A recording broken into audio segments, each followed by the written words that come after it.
Hello everyone, welcome to Dr. Quack House Calls. I'm Dr. Quack, and today we're going to be talking about something that is near and dear to me, something that is close to my heart, something that I experience on a daily basis. We're going to be talking about PTSD, anxiety, and depression. I will tell you that a lot of people I know, a lot of veterans, a lot of Americans, we suffer from a lot of this. We suffer from PTSD, anxiety, and depression on a daily basis. There's different levels to all this, I will tell you.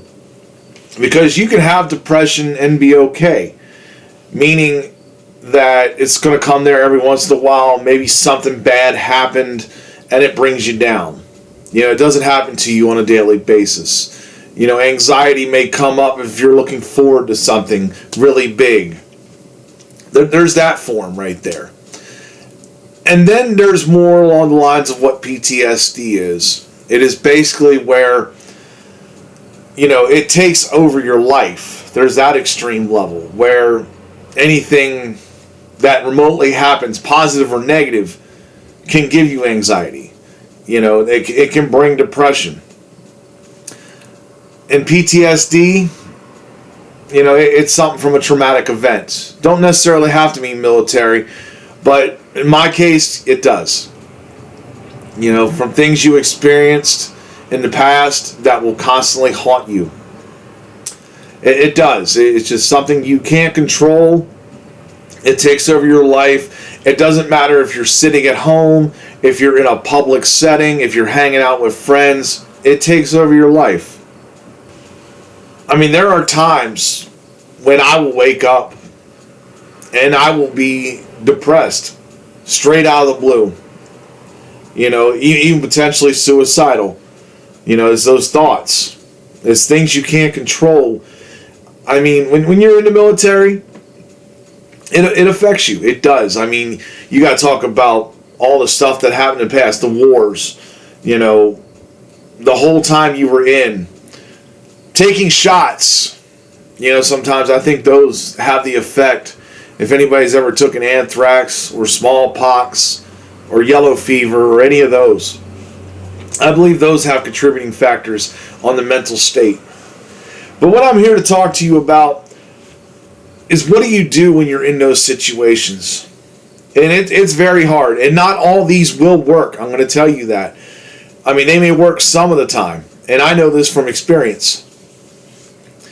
The things you can do. A big one is walk away from a situation. Okay, it's a big thing. Like, if you're hanging out with friends, and it could be just like two friends or a big party, doesn't matter. And you feel these things come on. Sometimes the best answer is to walk away. Go into a different room. Excuse yourself. Go to the bathroom. Take yourself a couple minutes. Put some water on your face. Try to calm your nerves. Because, it can be triggered by nothing, and it can be triggered by something. That is something with PTSD, I will tell you. There's PTSD complex as well. Because it could be something somebody said. It could be a smell. It could be absolutely nothing. Like, all of a sudden, a thought from the past just comes right in the head. And that happens. It's pretty scary when it does. And that's why a lot of times I will do that. If you can't excuse yourself, say you're at work, say you're in a car dealership, like I was working around many of people selling cars. Sometimes you have to be able to talk about something else. It's called misdirection, redirection. You want to redirect the conversation, especially if it's something that is triggering you. That could happen. They could be talking about, something that really might make you upset. And for some people with PTSD, what I've learned with me, is it makes my anxiety 10 times worse. It does. Like, the average person may feel something, on a certain subject. That same certain subject with me would make me really, really anxious. Would make me really, really scared. This truly affects people. This makes them antisocial. The COVID plan, that happened for 2-3 years where people had to wear masks and they wanted people to stay at home and work. It added to that. It did. It actually did not help people that already had PTSD. And it actually gave people that had PTSD and the anxiety and depression. I mean, other things you can do besides, walking away, changing the subject, exercise. There's a lot of single people, and that's where I see it as well. A lot of people that are single, depression hits because they want to get into a relationship. They want to be there with someone. And they come home from working a good 8 to 12 hour day, and nobody's there. And what do? You sit there in front of the TV and you sulk, and you get sad, and you eat a lot. Eating is sometimes people's prescription to handle depression. It does happen. So exercise is a good thing on that. You got to keep yourself active. A lot of people, when they're down, they work out. They might go for a walk, a simple walk. There's so many things you can do. Like you can also go and hang out with your friends. People have friends. And that's where it's difficult at times, because I will tell you, as a man that has PTSD, that it's difficult to hang out with people. It is. Because you just never know when it's going to hit. You got to have some real understanding friends. I had a lot of times, and this was the most common phrase that was said to me. Okay? What the fuck is wrong with that guy? And in reality, yeah, that's PTSD taking over. Because there's nothing you can do about it.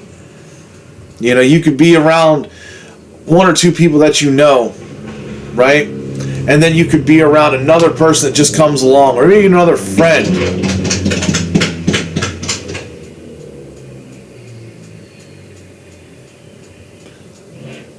And as you've seen right there, sounds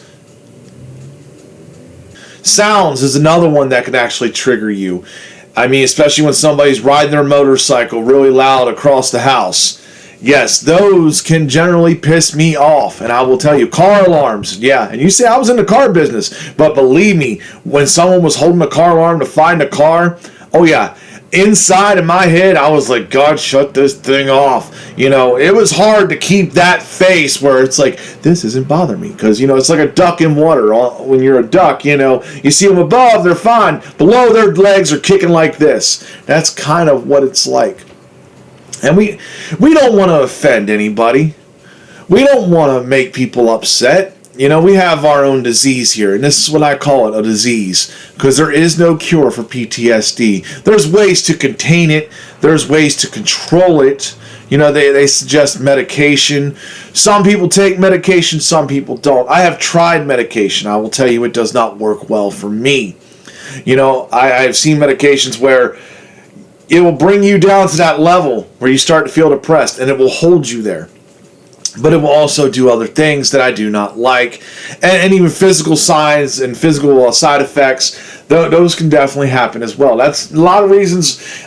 I'm a doctor, and I don't like general medications. I don't. I like my basic stuff. I'll take my Motrin. I'll take my Tylenol. They want to prescribe other stuff. And a lot of times, I'm already antsy about taking it unless I have to. It affects you a lot. And as a man who has diabetes, type 2, I got diagnosed in 2020. PTSD has its play in that as well. Because you get depressed. You may not want to go exercise, and you need to. But you've also got, the diabetic side where, hey, you've got to, expunge some energy out of you to keep your sugars low.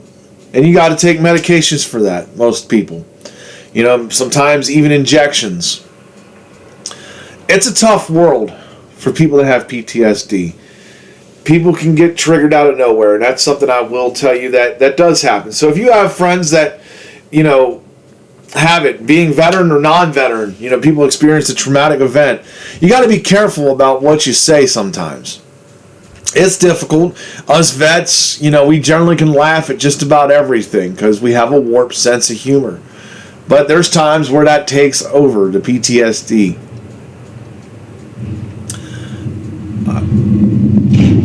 You hear that sound? Do you hear it? That right there just was instantly like, "Urgh." But yes, all that can make everybody upset there with sounds and things like that. The biggest thing I can also recommend is meditation. Meditation is a big thing. Yoga, if you can do it, if you're physically able to do it, do yoga. You know, it does help. I mean, you got to be able to clear your mind if you can do that. A lot of big things here that people need to do. But the best answer I can tell you is if you're feeling these symptoms, if you're feeling, depressed, if you're feeling the anxiety kick in, if you're feeling the PTSD kick in strong, talk to your therapist. Talk to your doctor. They'll get you set up there. It doesn't mean you're crazy. It doesn't mean you're, going into shell shock and you're going to go out there and combat role. No. It means that you have a disease. And it means that there's help out there. People that will listen. And I will tell you, through the VA system, there are some good doctors and bad doctors. There's just a variety out there. I've seen them on both sides. I'll tell you, currently, I got a good doctor. I got a good doctor who really cares and is making sure that, making sure to find out exactly what is going on with me so we can treat. It's a big thing, so have faith in your doctors. That's another big thing. But that's all I got right now for this. I want to thank you all for tuning into this episode. If you have questions or anything, you can message me in the comments. I will answer them. My next episode is actually going to cover Week 3 in the NFL. I'm going to do my picks there. My good friend Steve Dallas, he's going to come along. He's going to help us out. I'm curious what he has to say. But until then, I'm Dr. Quack, and I'll see you next time.